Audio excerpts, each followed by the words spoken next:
Hi everyone and welcome back. In this part of our video series, we'll focus on setting up Android development environment for React Native CLI on macOS. Before we begin, make sure you have around 10 to 15 gigabytes of free space to accommodate the additional tools and dependencies we're going to be installing. Since we have already set up some tools during the iOS development, Android setup should require fewer steps. Now we can go to the React Native official website, which is reactnative.dev. Then let's go to Guides, Environment Setup, and set up your environment. And here make sure that you have Android selected as your target OS. Now for the dependencies, we're going to need Node, Watchman, React Native CLI, which we have already installed. And we're going to also need JDK and Android Studio. So we're going to skip over this step since we did it in the last video, and we're just going to go to the Java development kit. As you see, we have to run some commands here. So what we want to do is open up a terminal, copy this, and start with the installation of JDK. Let's click on Enter. And meanwhile, I'm going to tell you a bit about JDK. So the JDK is an essential component for React Native Android applications. It provides the necessary tools and libraries to compile, debug, and run Java code, which is the foundation for Android development. While the JDK installation is in progress, let me explain why we need it. React Native bridges JavaScript code with native code, allowing us to interact with device features and APIs. To do this on Android, we need some Java code, and it already comes with Java code. And the JDK enables us to compile and run this Java code, ensuring seamless communication between our React Native app and the Android platform. Now we need to enter the password in the terminal, so I'm going to do this and click on Enter, and the installation should complete. Great, so now that we're done with this, let me run this command as well. Great, so we have the location of this in here. It was installed successfully. And now we need to add or update our Java home environment variable in this file on our computer. So for that, we can do sudo nano and then paste this. And we're going to have to make sure that we add Java home variable here. So why don't we grab this and paste it here. And then what we're going to have to do is click on Control X on your keyboard and then Y and then Enter. And now this should already be placed in that file. Sudo is actually something that grants you administrator access, and nano is the editor that appeared inside our terminal, and tshrc is the file. If we want to check that it's there, you can click on up arrow on your keyboard, click on Enter, and you're going to see it there. Now let's click on Control X one more time. And this says that we might also need it in bash profile, so let's just do that as well. So let's go to bash profile, and let's just paste this there as well. And then Control X, Y, Enter. And actually, I do suggest to place it in bash rc file as well, just in case. So let's just paste this there as well, and then let's do Control X, Y, and Enter. Great. So now we have our Java home available. I just cleared my terminal, and what we want to do now is install the Android development environment. We're going to have to go to this link over here to install Android Studio. So let's just go here, click here, and let's agree to terms and conditions. And I have a Mac with Intel chip. If you have the Apple chip, please select this one. I'm going to select this one. And the download process is going to start depending on your internet speed. It might take a while, so come back to the video once you're ready. Great, my download has been completed, so I'm just going to open this up. And I'm going to move the Android Studio in my applications. And the installation process should start. Awesome, and now that this is completed, I'm going to go to Applications. I'm actually going to drag this over here just in case I need it later. I'm going to close my Finder, and I'm going to open up the Android Studio, and I'm going to also go back to the documentation. I'm going to trust this. Great, Android Studio is starting up. I'm not going to send the user statistics to Google. And now we're inside the wizard. So let's just click on next. I'm going to go with the standard installation process. I'm going to click on next again. I'm going to accept all of these license agreements, and then I'm going to click on finish. And we're going to start downloading components. Again, depending on your speed of the internet and your computer, this might take a while. So please come back to the video once you're ready. Great, we have downloaded all of the components, so we can just click on finish right here. And we're gonna see the Android Studio welcome page. And we're gonna have to do some more things right now. We're gonna install the Android SDK as we see here. So for that, we're just gonna go to more actions, and then we're gonna click on SDK Manager, which is this one. And then we're gonna look for Android 14 upside down cake, which is right here. I'm gonna click on this. We have some more instructions, but for that, we're gonna have to show package details. So let's just click on this button here. Let's go to Android 14.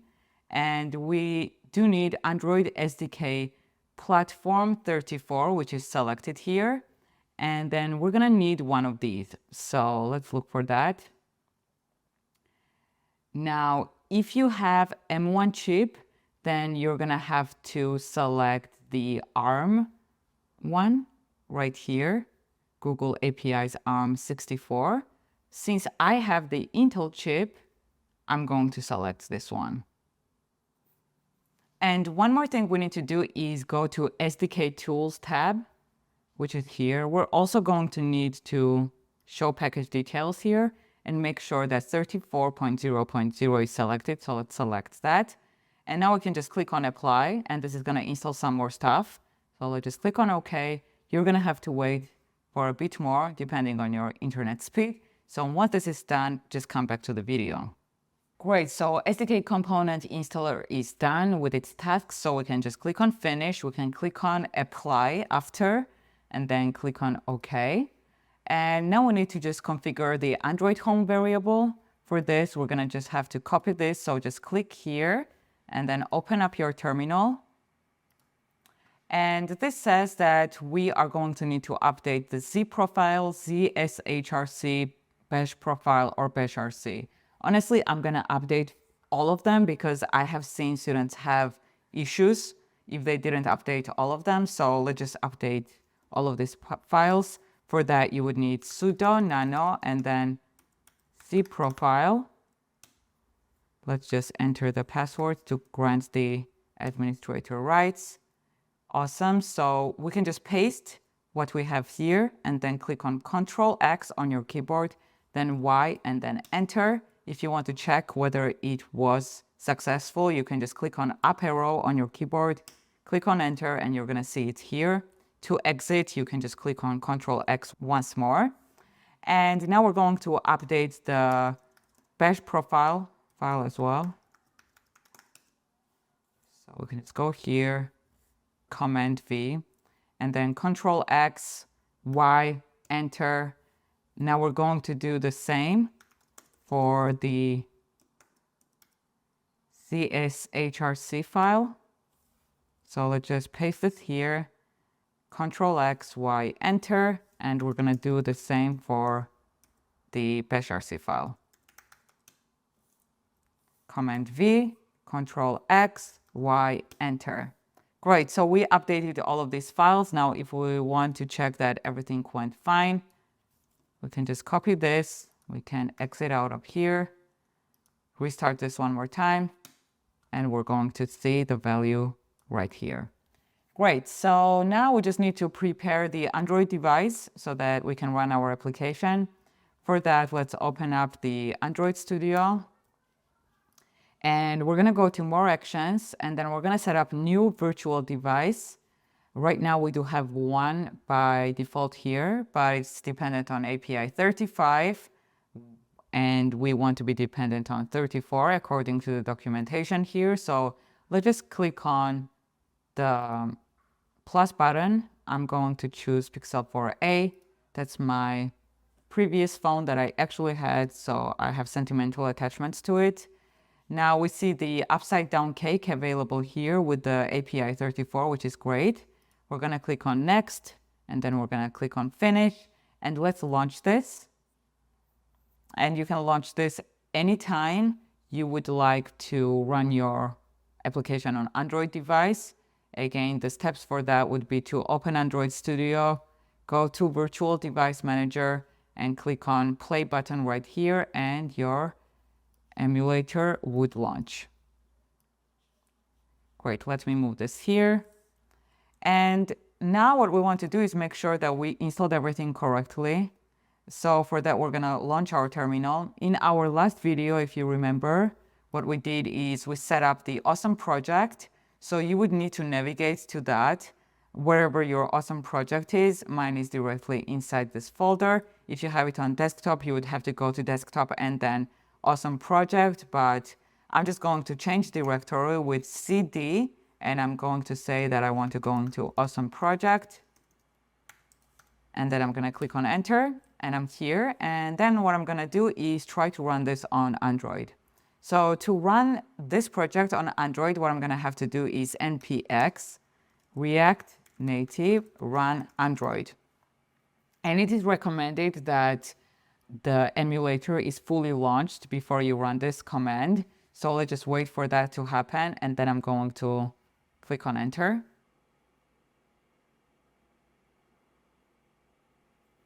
Great, and now that the emulator is launched, I'm going to click on enter. And the Metro bundler has started up. I'm going to ignore this.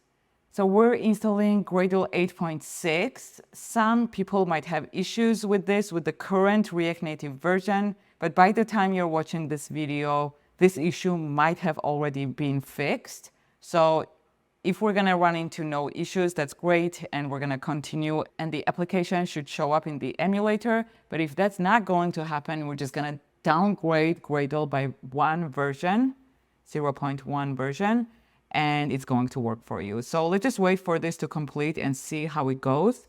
And if we face any issues, we're going to correct them together. But by the time you might be watching this, React Native might have already released newer version that fixes this issue for everyone. So just come back to the video once this is done executing. Great, so we did face no issues, build was successful, and it's getting built, and we're gonna see the React Native application template appear here. If you did have an issue, it's most likely because of the Gradle version, and you would need to downgrade from 8.6 to 8.5. So in order to do that, you're gonna have to go to your project and find the Gradle-wrapper file, and you're gonna find distribution URL variable there, and instead of Gradle 8.6, you would set 8.5. But I don't think you're gonna run into that issue just because I have it fixed here already, so it was probably already fixed for iOS, Android development environment. So great, our installation has gone successfully both for iOS and Android, but I do want to say that if you encounter any issues other than what I mentioned or have any questions along the way, don't hesitate to ask in the Q&A section. I'm here to assist you, and other students are here for you as well. So don't hesitate to share your problems. Thank you so much for watching. We're going to continue our React Native journey now and start creating amazing applications together. See you in the next video.